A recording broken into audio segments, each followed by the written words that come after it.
Olá! Agora vamos falar sobre a teoria cinética dos gases ideais. Primeiro eu vou falar para vocês um pouquinho sobre Robert Boyle, que foi quem elaborou a lei dos gases ideais. Vou falar para vocês o que são os gases ideais, a energia cinética de translação, os calores específicos para um gás ideal e os processos adiabáticos de um gás ideal. Quem foi Robert Boyle? Ele nasceu em 1627 e faleceu em 1691. Ele foi um filósofo natural, químico e físico irlandês. Sua principal contribuição foi a lei de Boyle, que é a lei dos gases ideais.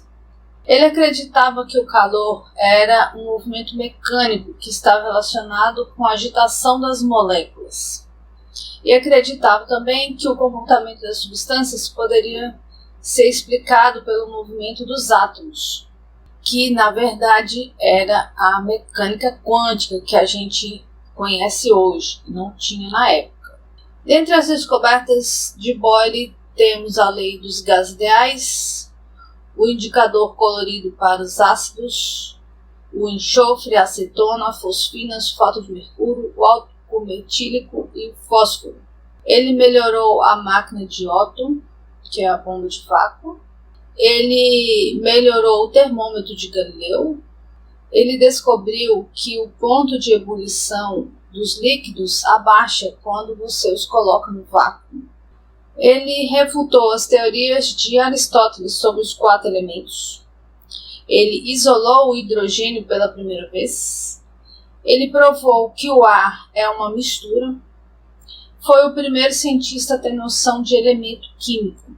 Também foi ele que conseguiu pela primeira vez a sublimação da água, que é a passagem do gelo para o vapor sem passar pelo estado líquido. Então, o que são gases ideais?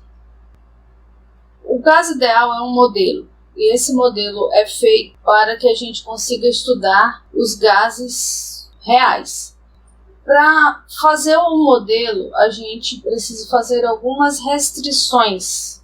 No gás ideal, as moléculas são tratadas como partículas. Essas moléculas obedecem às leis de Newton, mas elas descrevem um movimento aleatório. As forças de interação são de curto alcance, quer dizer, uma partícula, uma molécula só enxerga as que estão próximas. E quando elas colidem com as paredes do recipiente, essa colisão é elástica e todas as moléculas são idênticas. Isso é uma aproximação. As moléculas nem sempre são idênticas, temos várias situações em que essas considerações elas não são 100% corretas.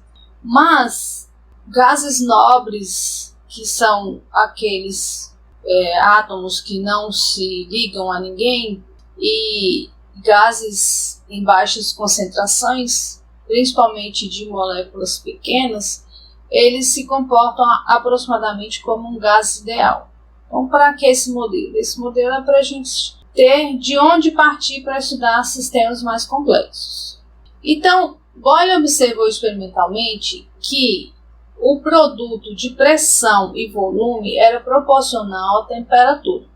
Essa proporção depende da constante dos gases que o Boyle descobriu, do número N de mols da amostra, e o número de mols ele é definido como o número de moléculas dividido pelo número de Avogadro, que é aquele 6,02 vezes 10 a 23 por mol. Então, a lei de Boyle pode ser escrita nessa forma: PV igual a nRT. Posteriormente, essa constante R que Boyle descobriu, ela foi relacionada com a constante K de Boltzmann. A constante de Boltzmann é justamente o R dividido pelo número de Avogadro. Então você pode escrever a lei de Boyle em termos da constante de Boltzmann também. Então fica PV igual a NKT, onde esse N aqui é o número de moléculas. Então, vamos pensar o trabalho realizado por um gás ideal. A gente viu no capítulo de primeira lei da termodinâmica que eu posso representar as transformações de um sistema num gráfico de pressão por volume. Essa representação aqui é de um processo isotérmico. Todos os pontos dessa curva vão ter a mesma temperatura. Então, eu estou pegando o sistema num estado A e levando para um estado B, no qual a temperatura vai permanecer a mesma durante todo o processo. Para fazer isso, eu realizo um trabalho. Então, eu vou fazer a integral de PDV do volume inicial até o volume final. Mas a lei de Boyle nos diz que PV é igual a nRT. Então, eu posso escrever a pressão em função do volume, passando o volume para cá dividindo. Então, vai ficar P igual a nRT dividido por V. E eu vou substituir aqui, calcular a integral. Então, vai ficar assim, integral do volume inicial até o volume final de nRT dividido por V dV. N é o número de mols do sistema, R é a constante. E a temperatura, num processo isotérmico, também é constante. Então, eu posso tirar ela da integral junto com N e com R. Então, vai ficar a integral de dV dividido por V. A integral de dV por V vai dar ln de V. E eu vou avaliar do volume inicial até o volume final. Então, vai ficar nRT ln de V final menos ln de V inicial. A diferença entre dois ln's é o ln da divisão. Então, eu posso escrever isso aqui nessa forma. nRT ln de V final dividido por V inicial. Então, esse é o trabalho realizado por um gás ideal numa expansão isotérmica. Agora, a gente viu no capítulo de primeira lei também outros processos. A gente viu, por exemplo, que num processo isovolumétrico o trabalho é zero. Independente de ser ou não um gás ideal, o trabalho num processo isovolumétrico continua nulo, porque se não tem variação de volume, não tem trabalho. E eu vou ter que retirar calor para realizar esse processo. Agora eu posso realizar um processo isobárico. Eu já tenho aqui a pressão que eu preciso, vou realizar um processo isobárico. No processo isobárico, a gente viu que eu posso tirar a pressão da integral, então vai ficar a integral de dV, que é o ΔV, V final menos o V inicial. Para realizar esse processo, a gente tem que permitir que o sistema troque calor com o meio, e o trabalho é a área sobre a curva. Só que aqui, sendo um gás ideal, eu posso utilizar a lei de Boyle para calcular o trabalho, ok? Vou escrever a lei de Boyle para o volume inicial, para o volume final. Então, vai ficar P ΔV igual a NR ΔT. Agora, vamos fazer algumas considerações para a gente estudar como se comporta a pressão do gás e a energia cinética de translação.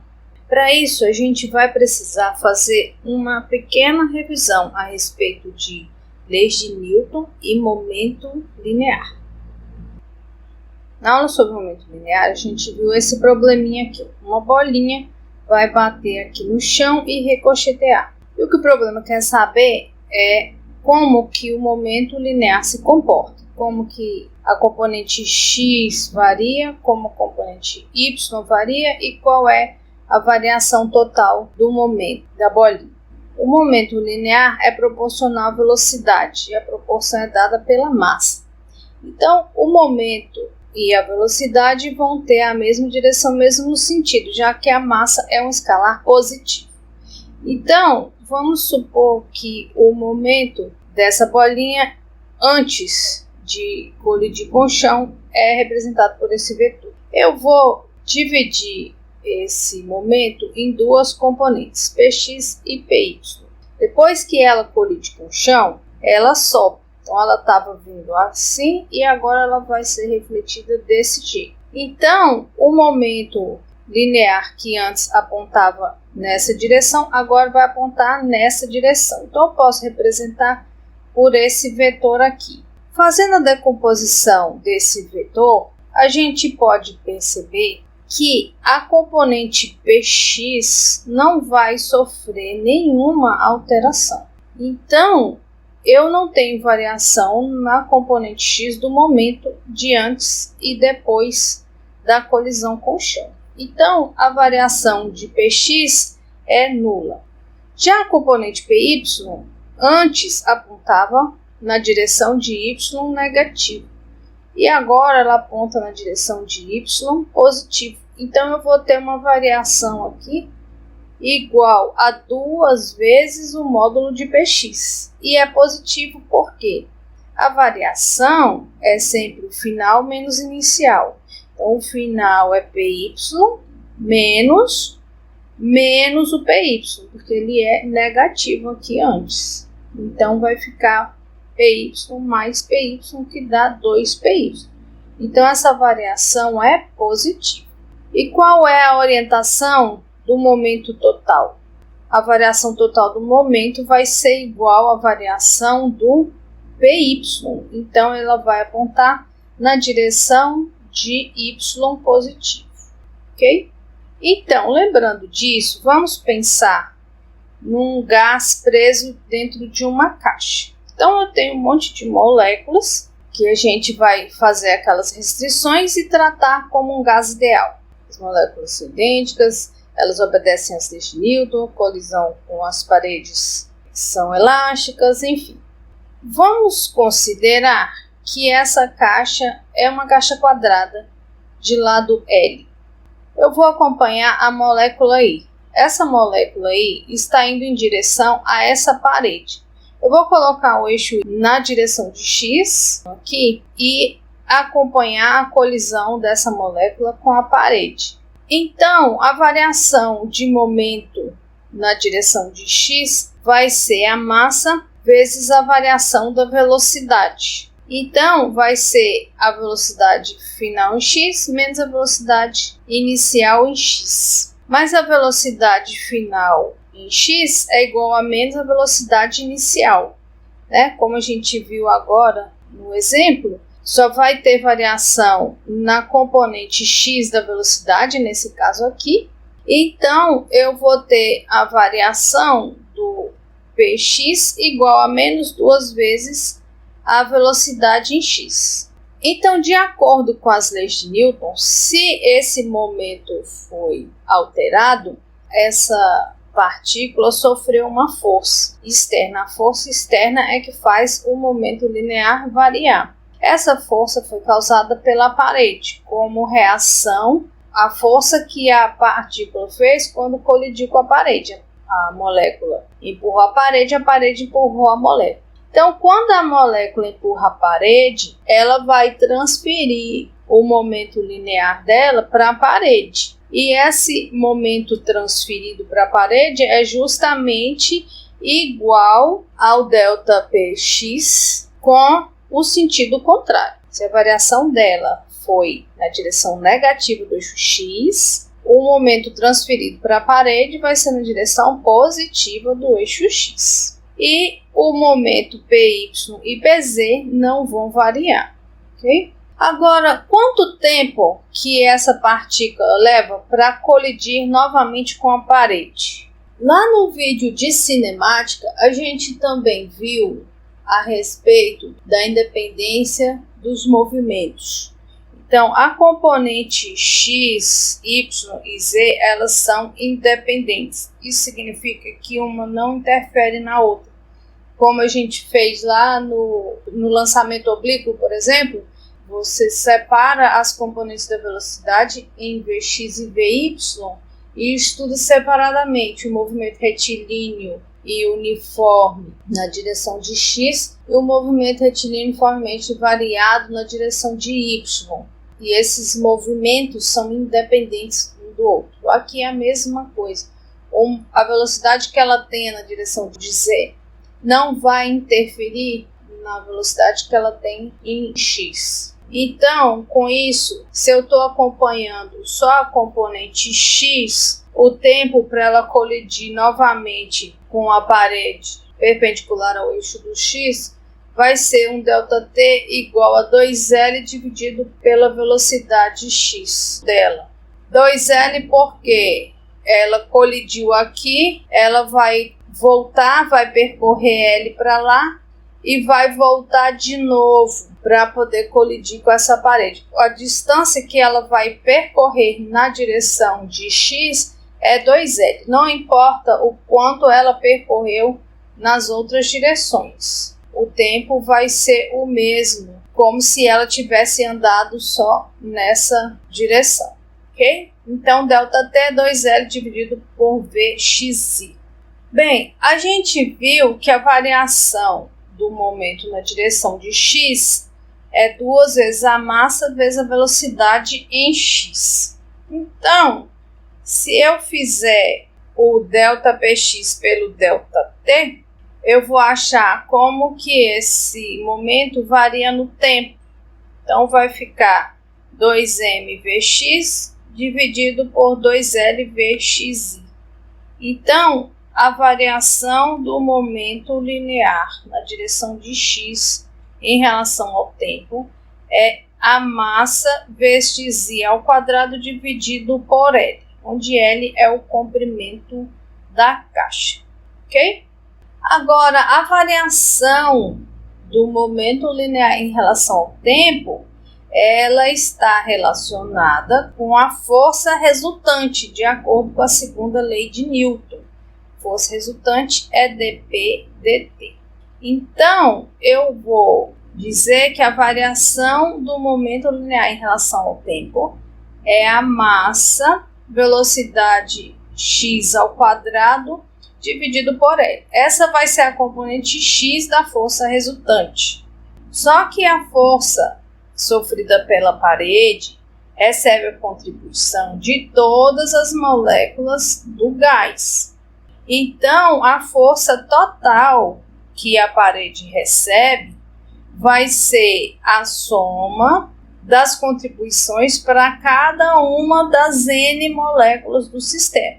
Então, mvx1 ao quadrado dividido por L, mvx2 ao quadrado dividido por L, mvxi ao quadrado dividido por L, até o número N de partículas do sistema, ok? Então, eu vou escrever na forma de somatório. Força resultante na direção de x é a somatória de I igual a 1 até N moléculas de mvxi ao quadrado dividido por L. Bem, agora que a gente já sabe como que é a força que atua na parede, a gente pode calcular a pressão. A pressão vai ser a força resultante dividido pela área da parede, que é L ao quadrado. Então, substituindo a resultante das forças aqui, eu vou ter 1 sobre L ao quadrado, mvxi ao quadrado dividido por L, somado de I igual a 1 até N. O L é o comprimento das paredes. Ele não depende da partícula I, é uma dimensão do sistema. Eu posso tirar ele da somatória. Então, a pressão vai ser M dividido por L ao cubo, somatória das velocidades de cada uma das partículas ao quadrado. Agora, a gente pode definir a velocidade quadrática média como sendo 1 sobre N, que é o número de partículas, somatória da componente x da velocidade de cada uma das partículas I ao quadrado. Eu vou somar de igual a 1 até o número total de partículas. Então, como o número de mols é o número de partículas dividido pelo número de Avogadro, eu posso escrever o N como sendo o número de mols vezes o número de Avogadro.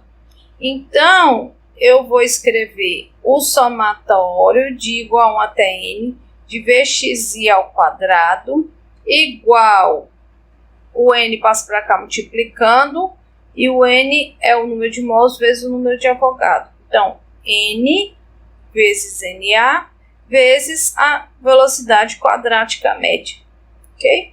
Então, substituindo aqui, eu vou escrever a pressão como sendo número de mols, número de Avogadro, massa da partícula, da molécula, dividido pelo volume, que L ao cubo é o volume do sistema, vezes a velocidade quadrática média das partículas.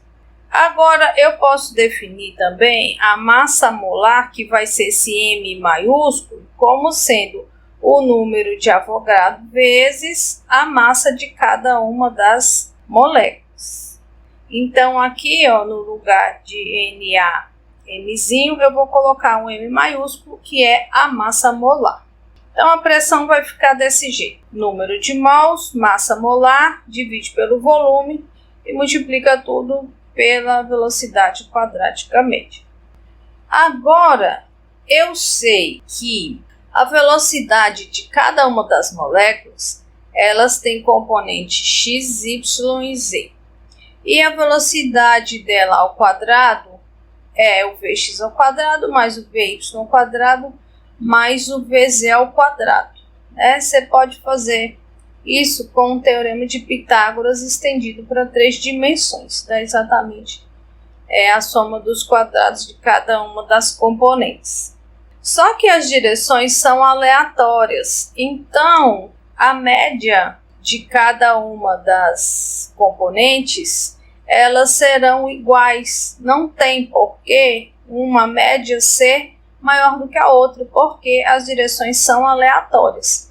Então, a média de cada uma das componentes vai ser 1/3 da média da velocidade total. Todas elas contribuem com o mesmo peso. Então, 1/3 da velocidade total ao quadrado. Então, eu posso escrever a pressão como sendo número de mols, massa molar, 3 vezes o volume, velocidade total quadrática média. Agora, a gente pode definir também a velocidade média quadrática, que normalmente é chamado de RMS, que é quando você pega essa média quadrática e tira a raiz quadrada para achar esse valor médio. Então, eu vou escrever a pressão, segundo essa notação, como sendo o número de mols, massa molar, 3 vezes o volume, velocidade RMS ao quadrado. Agora que eu já sei como que a pressão está relacionada com a velocidade das moléculas, eu posso usar a lei de Boyle, porque a gente está trabalhando com gás ideal. Então, eu vou passar esse volume para cá multiplicando, então vai ficar PV igual a NM dividido por 3 VRMS ao quadrado, e eu vou igualar isso com nRT. Então, vai ficar nRT igual ao número de mols, massa molar, dividido por 3, VRMS ao quadrado. Então, a velocidade RMS pode ser calculada como a raiz quadrada de 3RT dividido pela massa molar. Agora, veja que resultado importante. A velocidade média quadrática de um gás só depende da temperatura, não depende da pressão, não depende do volume, só depende da temperatura. Esse resultado é muito importante. Vamos deixar ele aqui um pouquinho e vamos calcular então a energia cinética da molécula. A energia cinética média eu posso calcular através da média de meio de mv ao quadrado. A média de constante é a própria constante, então o meio não vai fazer diferença e a massa também das moléculas é constante, vai dar o mesmo valor. Então eu vou calcular a energia cinética média como sendo o meio da massa, velocidade quadrática média. Então eu vou usar o valor que eu obtive aqui, para a velocidade RMS. Então, substituindo esse cara aqui e levando em conta que a massa molar é o número de Avogadro vezes a massa da molécula, eu vou ter que a energia cinética é igual a meio da massa. O RMS ao quadrado tira a raiz, fica 3RT dividido pela massa molar. E no lugar da massa molar eu estou colocando o número de Avogadro vezes a massa da molécula. Então veja que não vai depender da massa da molécula, vai sumir. E além disso, eu vou colocar que R dividido pelo número de Avogadro é a constante de Boltzmann. Então, a energia cinética média é 3 meios de kT. Essa energia cinética média não depende das outras variáveis do sistema, somente da temperatura. Não depende da pressão, não depende do volume. Então, quais são as observações mais importantes desses resultados? Que a energia cinética média depende apenas da temperatura e que, independentemente da massa, todas as moléculas possuem a mesma energia cinética. Então, se eu tiver dois gases completamente diferentes, se eles estiverem à mesma temperatura, a energia cinética média das moléculas será a mesma, independente da massa. E com isso a gente tem o teorema da equipartição de energia. Cada grau de liberdade contribui com meio de kT. Então, o que são os graus de liberdade? Os graus de liberdade são as possibilidades, por exemplo, dele andar na direção de X, ele andar na direção de Y, ele andar na direção de Z. Então, são 3 graus de liberdade que a molécula tem de se locomover. Além desses 3 graus de liberdade, ela tem também a probabilidade de estar girando. Quando ela gira, ela tem associada a ela uma energia cinética de rotação. Essa energia cinética de rotação está associada a um outro grau de liberdade. Também a gente tem a energia relacionada com a vibração, que tem a ver com a energia potencial que a molécula carrega. Então, é um outro grau de liberdade. Então, aqui no nosso caso, a gente tinha um gás confinado numa caixa em 3 dimensões. E cada dimensão contribui, então, com meio de kT. A gente não levou em consideração nem que as moléculas podiam estar rodando, nem que elas podiam estar vibrando. Ok? Então, esse é o teorema de equipartição de energia. Cada grau de liberdade, X, Y, Z, rotação, vibração, enfim, contribui com meio de kT. Ok? Na próxima aula vamos falar sobre calores específicos e processos adiabáticos de um gás ideal.